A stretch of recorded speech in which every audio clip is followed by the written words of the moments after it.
What's going on, everybody? LK here, back at it again with another video. And today, I want to talk about Dragon Ball Fighters. What a surprise. Okay, the real thing is, I want to talk about the goal of Dragon Ball Fighters. And what I mean is Dragon Ball a good fighting game as your first game? So this game's mission, I believe, is that it's supposed to get new people into fighting games. That's the biggest thing. That's what devs say about every new fighting game, and that's why we're having the current Guilty Gear rage that they're making this game for scrubs, blah blah blah blah blah blah blah blah. Now, fighting games, there's some people, I mean, you could do whatever you want with the genre. There are some people who, they just play one game or one series. There's some people who play many games. Fighting game is a genre of games. So the entry point kind of matters if you're going to be playing for like a long time, let's say. So is Dragon Ball actually a good fighting game for new players? And I think the answer is yes and no, which sounds very non-committal and lazy, but I really do feel that way. I think they really accomplished their main goal, which is to get new people into fighting games using a popular IP, Dragon Ball, and to deal with a lot of complaints that new players usually have when they play a fighting game. These things make the game more comfortable and easy for people starting the game, and it also doubles in kind of closing the gap between skill levels. So one thing about Dragon Ball specifically is that I kind of feel like there's basically top level, and then there's a pretty clear gap between the best players of the game and like high level players. But then the difference between like high and mid and low is not actually that big, and it's because of how the game is made. Now, what makes this game nice for new players, right? So the obvious one is Super Dash. Complaint number one new people have, man, I can't get in on God. Oh my God, Ryu throws fireballs and it DPs me when I jump. So this is what Super Dash is for. You don't need to know how to play a fighting game at all to get in on somebody. You could use Super Dash to get in on somebody. There are counters to it. There are hard counters to it. There are soft counters to it. And it's not punishable on block, which is really important, actually. Despite everybody wanting it to be punishable, it being not punishable is the main reason why it's so nice for new people, because you can block it, it can be blocked, and they don't get punished. That's what I mean when I say punishment. Like, you block something and you punish them for doing it. 2Hing somebody, yeah, that's a punish, but you have to specifically do that. You can't wait for Super Dash and just guard it. And I think that's a very important point about Super Dash. The next thing they did in this game that I think is nice for new people is how defense works. So this game doesn't have passive defensive options. They have active defensive options. This is why many people say Dragon Ball does not have good defensive options. It's not that the game does not have good defensive options. It's that the game only has active defensive options. One thing that you see from games like Guilty Gear and BlazBlue and even Persona, games with passive defensive options like instant block and faultless defense, is that strong players are way better at using these than weak players. And when mid-level players learn how to use these options, strong players still body them for using them because they don't use them the best way. So they do like little counters that you'd have to really understand the game to use. So how do you deal with this? You just take them out of the game. The trade-off is that the active options, like Reflect, right? Like Reflect, like Sparking, are incredibly strong. They're incredibly strong. A lot of them have very high risk attached to it. Because of it being made this way and them being active, their use is much more straightforward, even at a basic level. And everyone pretty much understands how to use them from the jump. The next thing that is good for people starting Dragon Ball is the risk itself, like risk return in the game itself. So the concept of risk return should make sense. It's literally how much damage is applied to a situation when you take a risk, when you're right or wrong, whatever. One thing about Dragon Ball is the risk return is crazy. So this is the main reason as I've discussed before, that people feel so bad about defense. When you miss this, you die. When you guard cancel wrong, you die. When you super dash out of block stun and they hit you, you die. You always take a lot of damage.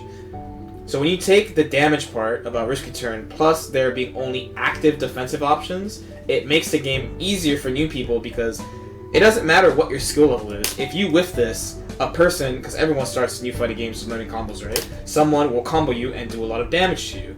When you have passive defensive options, you can actively choose to take low risk and no return, or very low return, and just get out to the situation neutral where they can't catch you because they can't do this. This kind of brings everybody a little bit closer, and if you have, like, let's say prior fighting experience and you relied too much on passive defensive options, hint, I'm this guy. So if you rely too much on that stuff, then you are basically forced to either play the guessing game and just deal with the numbers assigned to it, which is probably the best way overall besides like examining specific situations, or do nothing and let people oppress you all day, which is definitely not the way. Don't do that.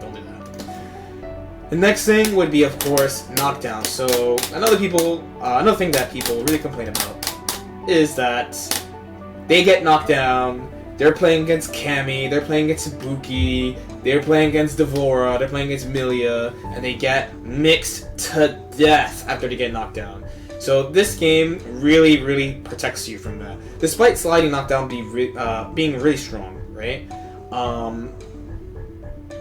You can still get out. You can cycle between up tech and delayed down tech and do like mash. You can like neutral tech, reflect, tags available, sparking is there. You have a lot of ways to slip out of knockdown. The only set play, super set play situations in the game are level 3, which has gotten overall nerfed since the game came out, because this used to be a nightmare situation, and snap, which my boy Vegeta out here tech and Dragon rushes like a champ because he's a robot, literally. So we have snap right here. Snap, very strong, but the downside, the main lone, if anything, downside is you're not attacking the character that you were attacking anymore. So even if you hit somebody with a mix-up here, if you don't do significant damage, then the main thing is you got one free attack, pretty much, one free mix-up, because there's not a lot of options to deal with snap, and now you have to deal with slide knockdown, and the defender has options to escape again. This is why snap looping is not as popular as it was last patch, but that might change a little bit depending on how the meta shakes out by the end of the season, right? So these are all things that pretty much favor new players. The last thing that I want to mention is jumping, right? I talked about this before too. So jumping is strong, jumping and super dashing is strong, and anti-airs are weak overall. Like, there are anti-airs in the game, but most of them are very committal.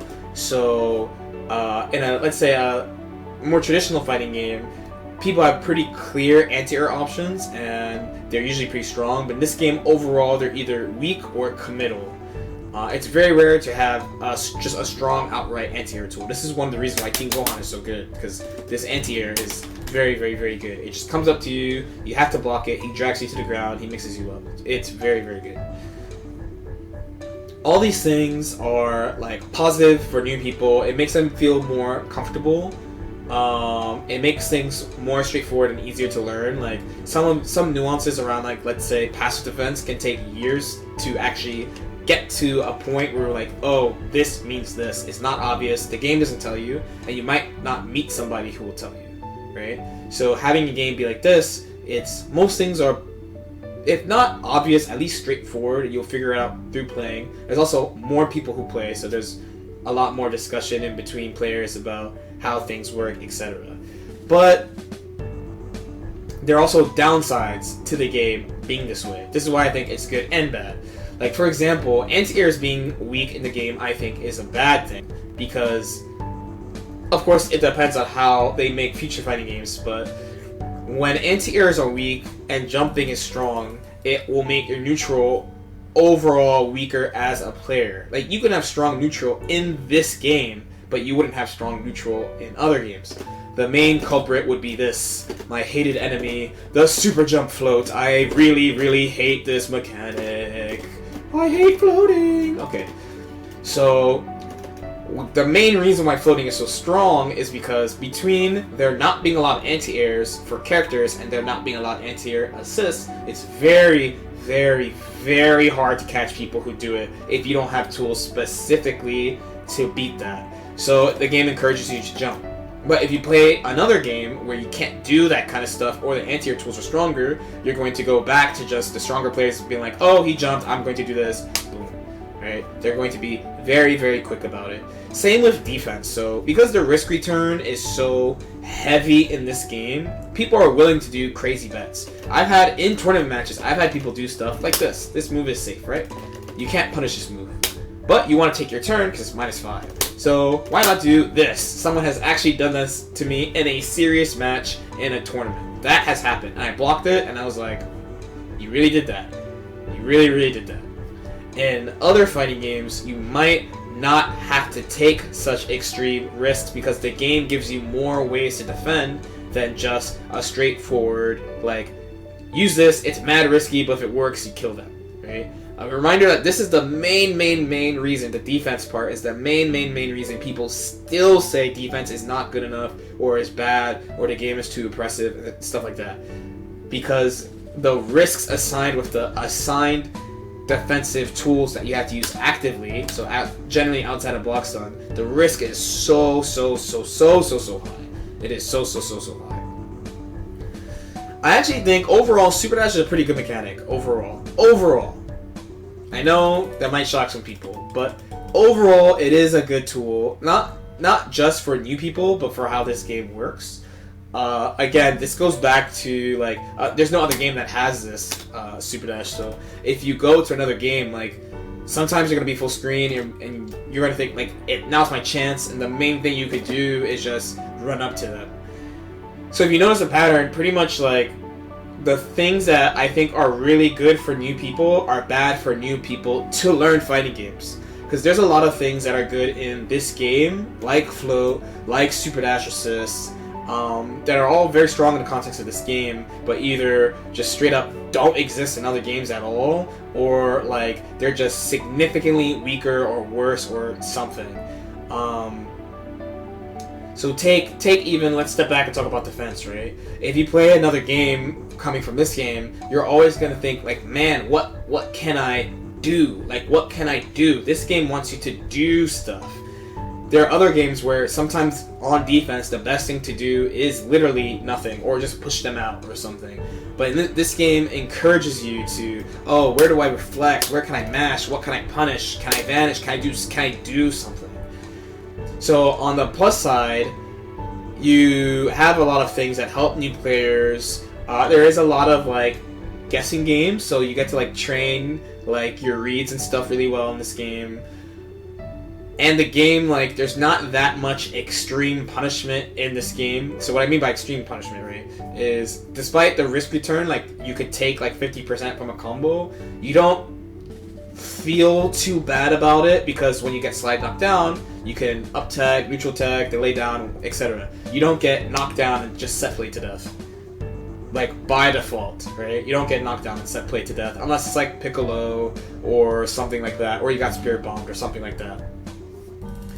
But these things that are in this game to help new people, they basically don't exist in other games, or they're done in less extreme ways than this game. So if you're planning on playing other fighting games, like if you play Dragon Ball, you're like, man, I love fighting games now. I can't wait to play new fighting games like Guilty Gear Stride or Grand Blue Versus or Tekken 18 or Street Fighter next year or whatever. These things aren't going to be here to help you, and it's going to be like running into a brick wall from the jump. Hopefully people are smart enough to figure it out, because from playing this game, you kind of realize that the game's like this. So like I said, I have hope, but these things that I think the game does very well for new people really doesn't raise new players very well, in my opinion. Okay, so let me know what you think about this. How do you feel about Dragon Ball FighterZ as a new fighting game, as someone's first fighting game, whatever. Let me know in the comments what you think, your opinions, or whatever. Like and subscribe if you feel like it, and I'll see you next time. Peace out.